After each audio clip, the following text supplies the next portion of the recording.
تعرفوا اليوم الندوة في حدود 90% تقريبا، وكل الأجزاء نتاع منظومة النقل الكهربائي ضغط عالي 225 ألف فولت تتأثر به الندوة.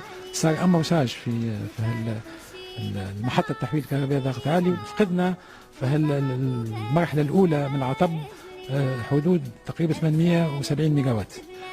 المحطات الثانية حاولت معناها تلبي العجز الحاصل، لكن كمية العجز كانت كبيرة حتى المحطة هذاك وصلت للحد الأقصى نتاع إنتاجها، وزاد كيف وقع انفصلت على الإنتاج.